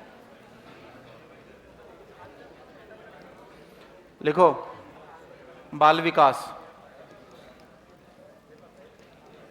आगे से तुम्हारी संडे को क्लास रखा करूंगा, 2 दिन का टाइम मिला, तुम फ्री हो जाते हो दिमाग से। ओके, अब देखो बेटा, अब ध्यान दो। बाल विकास के संदर्भ में सबसे पहले प्लेटो ने अपनी पुस्तक द रिपब्लिक में, अपनी पुस्तक किसमें बेटा? द रिपब्लिक में ये बताया कि बाल्यावस्था में दिया गया प्रशिक्षण, किसमें? बाल्यावस्था में दिया गया प्रशिक्षण आगे चलकर बच्चे की व्यावसायिक योग्यताओं के विकास में सहायक होती है। अगर छोटे बच्चे को उसके बाल्यावस्था में क्या देते हैं? प्रशिक्षण देते हैं। बेटा इसको हटा, थोड़ा सा अजीब लग रहा है ना, कंडक्टर थोड़ी है। हाँ, बाल्यावस्था में दिया गया प्रशिक्षण, ठीक है, बच्चे के आगे की विकासीय अवस्थाओं में क्या करता है? सपोर्ट करता है। क्या करता है? सपोर्ट करता है। सीखने में क्या करता है? सहायता करता है। ध्यान दो। उसके बाद लगभग 2000 साल तक, ठीक है, कोई ज्यादा डेवलपमेंट नहीं होता है। आकर 1628 ईस्वी में, क्योंकि 400-500 साल तो पहले था ही ये सर नो, और 1600 तक थे आगे, तो 2000 साल हो गए कि नहीं हुए? 1628 में एक व्यक्ति है जिसका नाम है जॉन ओमास कमिनियस। जॉन ओमास कमिनियस। और जॉन ओमास कमिनियस पहली बार स्कूल ऑफ इन्फेंसी, किसका बेटा? स्कूल ऑफ इन्फेंसी शुरू करता है। इन्फेंसी का मतलब नवजात शिशु होते हैं या शिशु बालकों को कहते हैं। तो छोटे बच्चों की शिशु वाटिका के नाम से कौन शुरू करता है? ये जो जितने भी नए बच्चे हैं बेटा, आज से जुड़ जाना, तुम्हारे वाले पहले वाली यूनिट का कोई व्यवस्था करूंगा, ठीक है, कैसे इसको एडजस्ट करके पढ़ाया जा सकता है दोबारा, वो बाद में बता दूंगा मैं ना, एडजस्ट कर दूंगा। लेकिन अब यहाँ से आप कंटिन्यू शुरू हो जाएं, आपका बैच पूरा हो चुका है, इसके बाद अब एडमिशन क्लोज हो गए हैं, इसमें इस बैच में कोई एडमिशन नहीं होगा, ठीक है। जैसे मैंने शुरुआत के चरणों में कहा था कि ऐसे ऐसे सिस्टमेटिक चरणों में होगा और वैसे होगा, बैच फुल हो गया, अब इसमें एडमिशन नहीं आएंगे, ठीक है, अब नए बैच में एडमिशन आएंगे। तो यहाँ से आपको जुड़ना है, अब नए पुराने बराबर हो गए, यहाँ से आपको जुड़ना है। और जहाँ पर अधिगम की जरूरत होगी, इसके अंदर कुछ जरूरत नहीं होगी, मैं अपने आप आपको लिंक कर दूंगा, उसमें कोई दिक्कत नहीं है। तो शिशु वाटिका की या बाल मंदिर की शुरुआत की 1657 में इन्होंने कलरफुल पुस्तकों का निर्माण किया। कलरफुल पुस्तकों का क्या किया बेटा? निर्माण किया। क्योंकि बच्चे कलरफुल पुस्तकों को देखकर क्या कर रहे हैं बेटा? अच्छा सीखते हैं, उनको अधिगम अच्छा होता है, इसलिए हमने इसको कलरफुल पुस्तकों के महत्व को लिया। क्लियर? 1600, ये 5 9 को कितना बोलते हैं? 59। हाँ, 1659 में इन्होंने एक पुस्तक लिखी जिसका नाम है ओर्बिक विक्टर। क्या लिखी बेटा? और इसमें जो बात द रिपब्लिक पुस्तक में लिखी गई थी, जो बात द रिपब्लिक पुस्तक में लिखी गई थी, वो सेम बात ये दोहराता है कि बच्चे को अगर छोटी अवस्था में ही क्या कर दिया जाए, प्रशिक्षण दे दिया जाए, तो आगे की अवस्थाएं क्या हो जाती हैं? आसान हो जाती हैं। इसलिए ओर्बिक विक्टर में क्या शिशु अवस्था में दिए गए प्रशिक्षण का क्या किया गया है? जिक्र किया गया है। क्लियर? ये आपकी 17वीं शताब्दी का डेवलपमेंट है, फैक्चुअल डेवलपमेंट है, तथ्यात्मक जानकारी है, ठीक। उसके बाद में 1774 में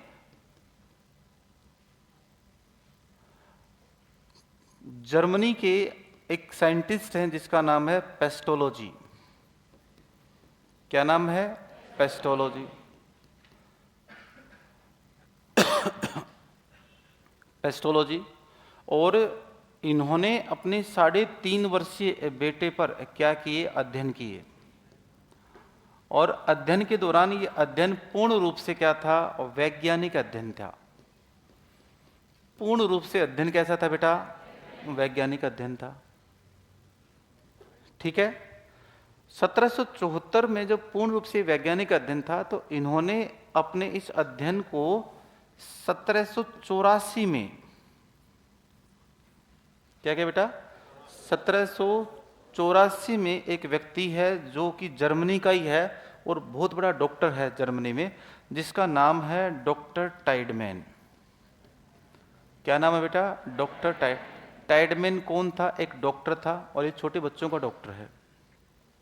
जर्मनी के ब्लैकनबर्ग में प्रैक्टिस करता है। और जब इसने पेस्टोलॉजी के रिसर्च को देखा और पढ़ा, तो इसको एक बात समझ में आई कि इस बात को आगे प्रचारित करना चाहिए। तो 1784 में डॉक्टर टाइडमैन ने पेस्टोलॉजी के रिसर्च को जर्मनी की पत्रिका में प्रकाशित करवाया।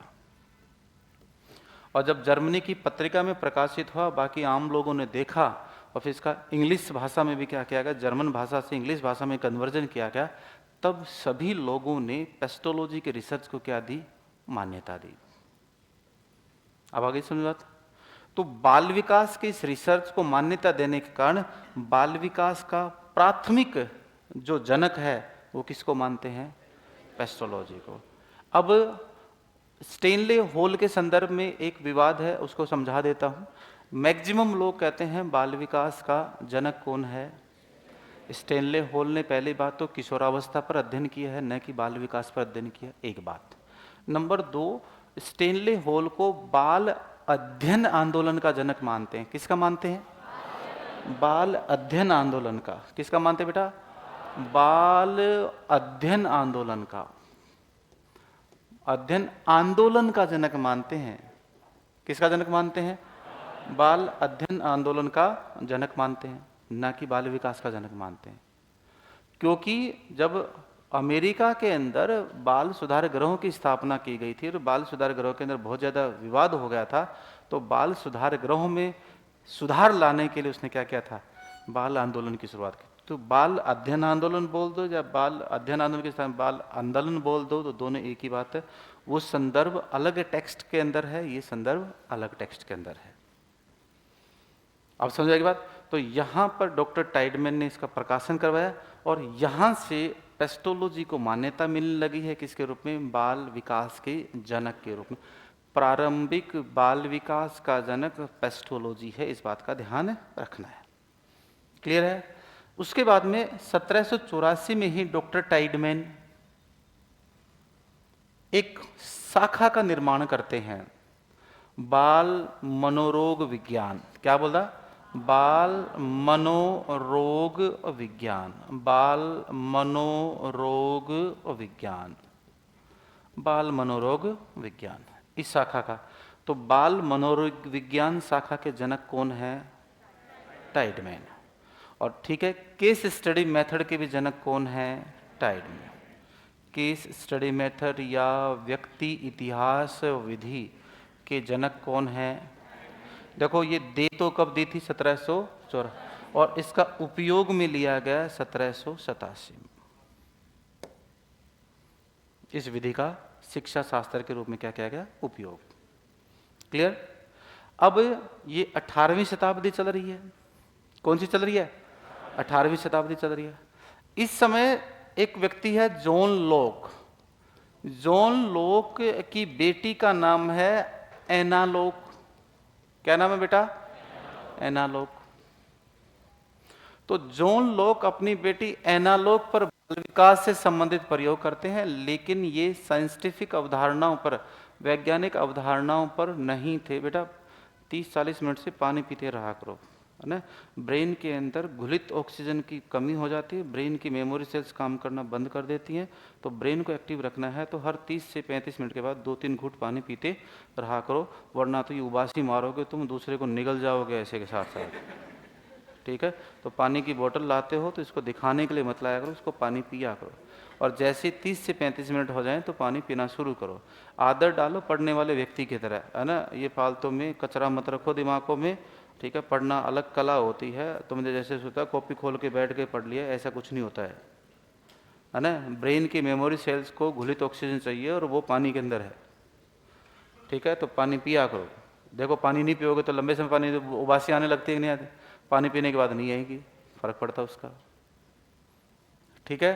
हाँ, पानी पी लिया करो, वरना दूसरों को पानी पिलाओगे फिर तुम। हाँ, जॉन लॉक ने अपनी बेटी क्या एना लॉक पर क्या किया? रिसर्च की, लेकिन भाई साहब इस रिसर्च को वैज्ञानिक मान्यता नहीं मिली, इसलिए इसको काउंटेबिलिटी में नहीं लेते हैं। एक बात। उसके बाद एक व्यक्ति और है, रूसो। कौन है बेटा? और रूसो अपनी पुस्तक लिखता है जिसका नाम है एमिल, या ये लो, मैं नाराज नहीं करता किसी को, एमाइल, है ना। कुछ बोलोगे सर हम तो एमाइल बोलेंगे, तो एमाइल लिख लेना, है ना। अपनी पुस्तक एमाइल में बाल विकास से संबंधित क्या करते हैं? अनुसंधान प्रस्तुत करते हैं, लेकिन ये भी वैज्ञानिक अवधारणाओं पर आधारित नहीं था, इसलिए इस मत को भी क्या कर दिया गया? नकार दिया गया। ठीक है? उसके बाद में फिर, क्योंकि समय शायद इतना बचा, इतना ही लिखवाया जाएगा। उसके बाद में 1869 का, फिर एक आपका 1877 का, बहुत सारे प्रोग्राम्स आएंगे, है ना। इसका आपका चार्ल्स डार्विन का है, प्रेयर का है, फिर स्टैनले हॉल पे आएंगे। तो आप इतना ही करेंगे आज, कल से विधिवत रूप से इसको लिखवाएंगे। लिखो इसको, बाकी का शुरू वहीं से करेंगे ना। लिखो।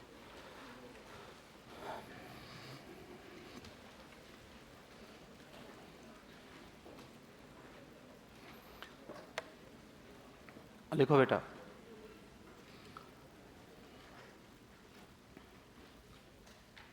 बाल विकास के संदर्भ में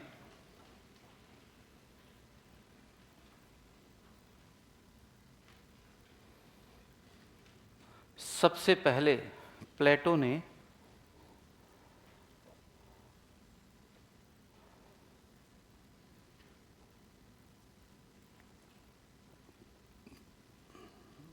सबसे पहले प्लेटो ने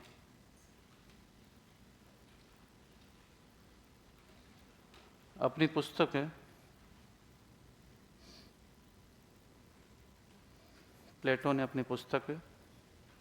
द रिपब्लिक में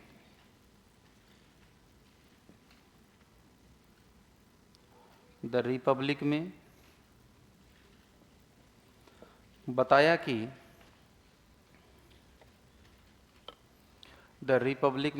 कि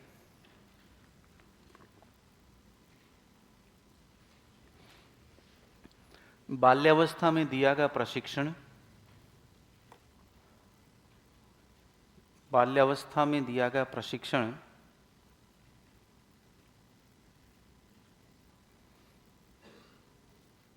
बालक के बड़े होने पर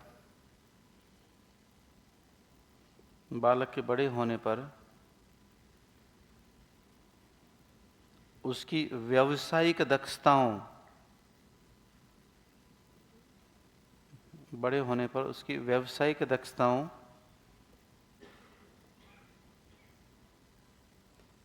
व्यावसायिक दक्षताओं के विकास में सहायता करता है। बालक के बड़े होने पर उसकी व्यावसायिक दक्षताओं में क्या करता है? सहायता करता है। व्यावसायिक दक्षताओं में क्या करता है? सहायता करता है। ठीक है। उसके बाद लिखो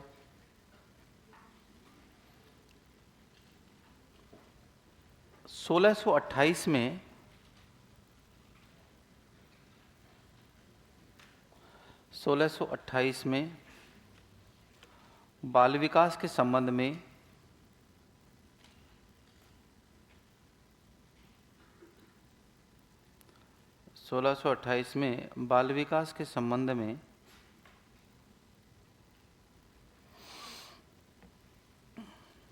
छोटे बच्चों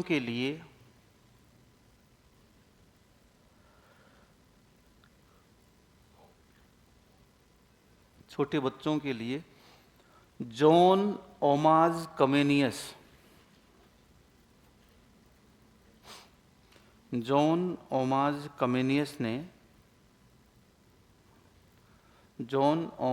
कमेनियस ने स्कूल ऑफ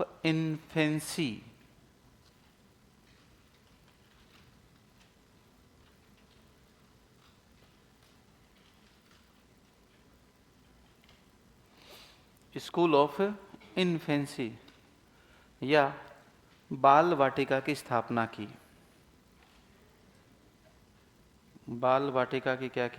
स्थापना की।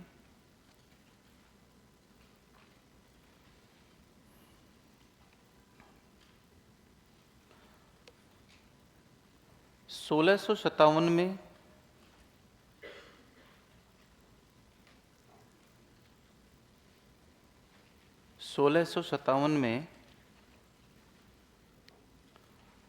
कम्युनियस ने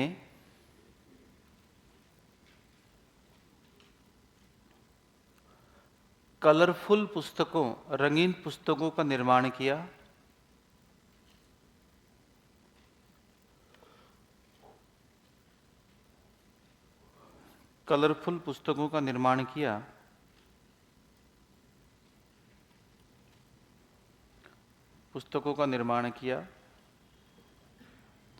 और इसे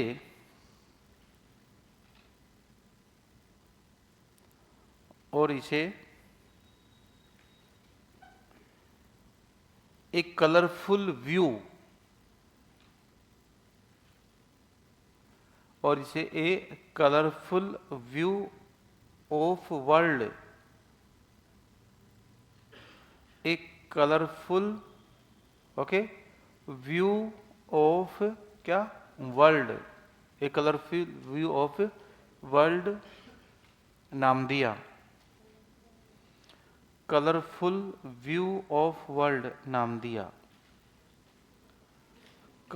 व्यू ऑफ वर्ल्ड नाम दिया। दे दिया। ओके। उसके बाद लिखो 1659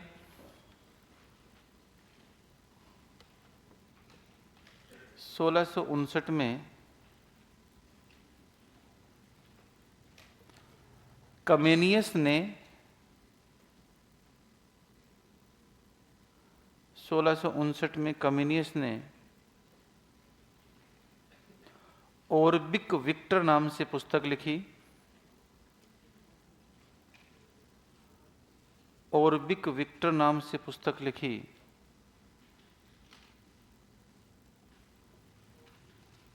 ओरबिक विक्टर नाम से पुस्तक लिखी।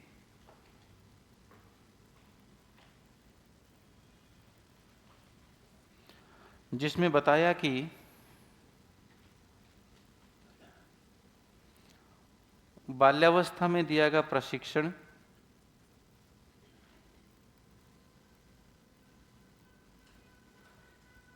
आगामी विकास में सहायक होता है।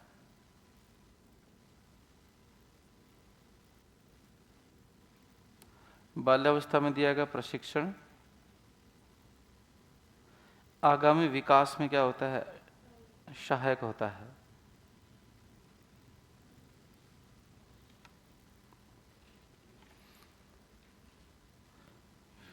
देखें 1774 में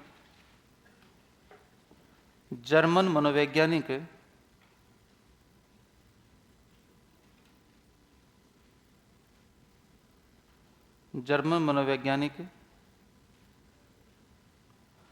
पेस्टोलॉजी ने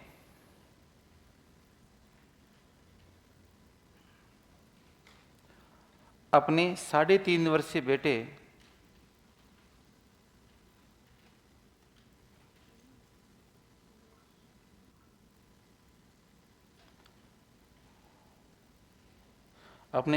वर्षीय बेटे पर बाल विकास से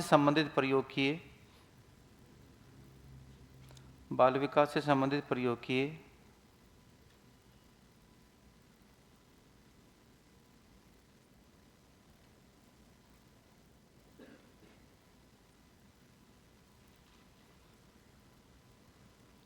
यह अनुसंधान वैज्ञानिक नियमों पर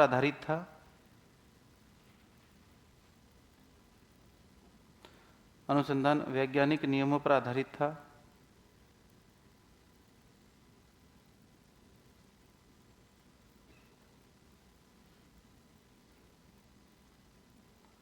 वैज्ञानिक नियमों पर क्या था? आधारित था। क्लियर? इसलिए इसे मान्यता प्राप्त होती है। इसलिए इसे मान्यता प्राप्त होती है।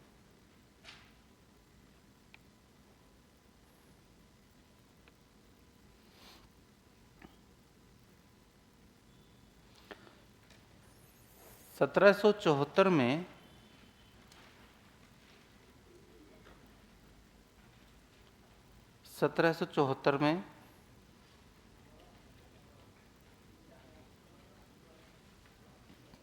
चौहत्तर तो हो गया ना?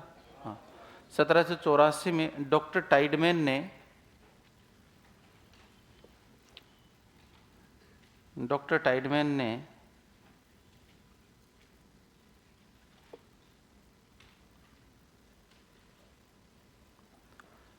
पेस्टोलॉजी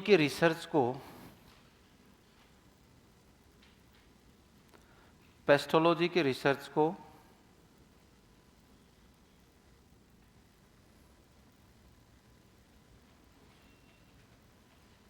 जर्मनी की पत्रिका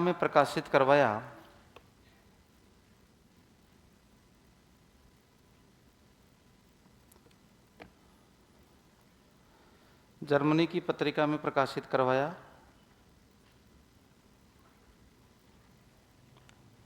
और अब पेस्टोलॉजी के अध्ययन को वैज्ञानिक मान्यता प्राप्त होती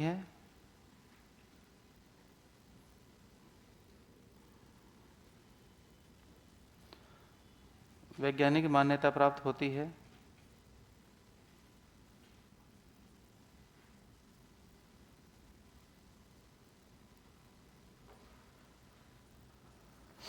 इसके साथ साथ टाइडमैन ने 18 इसके साथ साथ टाइडमैन ने मनोविज्ञान की नई शाखा, मनोविज्ञान की नई शाखा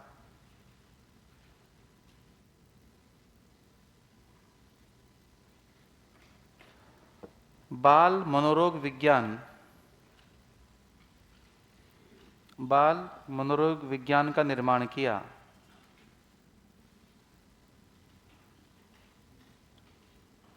बाल मनोरोग विज्ञान का निर्माण किया।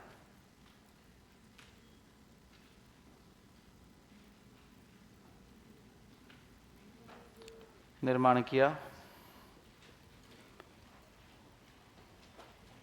फिर लिखो,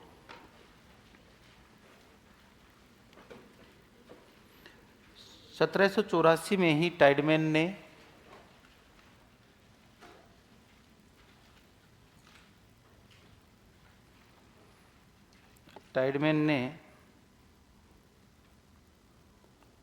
केस स्टडी या व्यक्ति इतिहास विधि का निर्माण किया।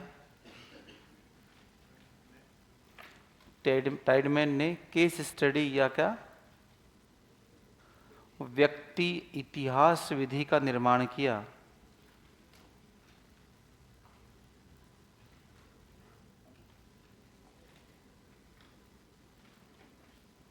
निर्माण किया,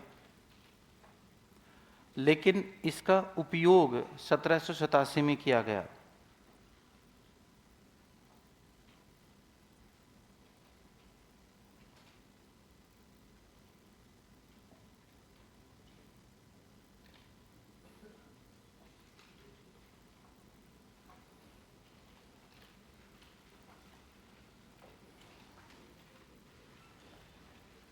क्लियर?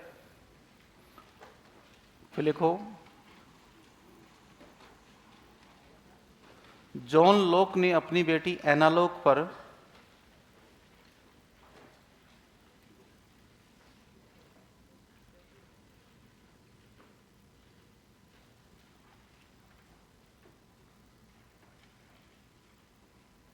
जॉन लॉक ने अपनी बेटी एना लॉक पर बाल विकास से संबंधित प्रयोग किए।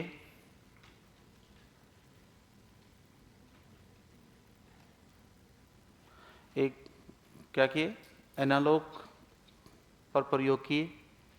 जॉन लॉक ने अपनी बेटी एना लॉक पर बाल विकास से संबंधित क्या किए, प्रयोग किए, लेकिन ये वैज्ञानिक तथ्यों पर आधारित नहीं थे। वैज्ञानिक तथ्यों पर आधारित नहीं थे, इसलिए इन्हें मान्यता प्राप्त नहीं है। मान्यता प्राप्त नहीं है।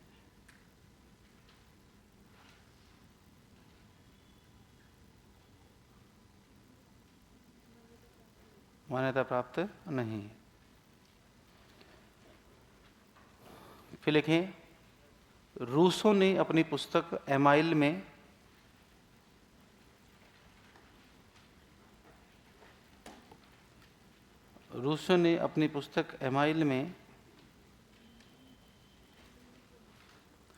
में बाल विकास से संबंधित प्रयोग किए। बाल विकास से संबंधित प्रयोग किए, लेकिन इन्हें भी वैज्ञानिक मान्यता नहीं मिलने के कारण, हेलो, हाँ जी पढ़ रहे हैं अभी तो फिलहाल, हाँ, वैज्ञानिक मान्यता नहीं मिलने के कारण, लेकिन इन्हें भी वैज्ञानिक मान्यता नहीं मिलने के कारण, शुरू से दोबारा बोलो, तुम्हारा टाइम है, मुझे कोई दिक्कत नहीं है, जितनी बार बुलाना चाहो बुला लो, है ना। रूसो ने अपनी पुस्तक एमाइल में बाल विकास से संबंधित प्रयोग किए, लेकिन इन्हें भी वैज्ञानिक मान्यता नहीं होने के कारण स्वीकार नहीं किया गया। स्वीकार नहीं किया गया, तो रूसो के अध्ययन को भी मान्यता नहीं है। ठीक है, शेष कल करेंगे बेटा ना। अब थोड़ा सा मानसिकता को पॉजिटिव कर लो, रेगुलर रहें, और इस यूनिट में किसी को भी absent नहीं रहना है। अधिगम और बाल विकास वाले यूनिट बेसिक्स होते हैं सारे, ठीक है। इन पे कल से मैं नियम शुरू कर दूंगा बाल विकास के, है ना। फैक्ट थोड़े से बचे, फिर नियमों पे आ जाएंगे, और वहां से फिर absent नहीं होना है, वरना फिर तुम्हारे वर्तुलाकार विकास और सर्पिलाकार विकास एक ही हो जाएगा, अलग अलग नहीं हो पाएगा।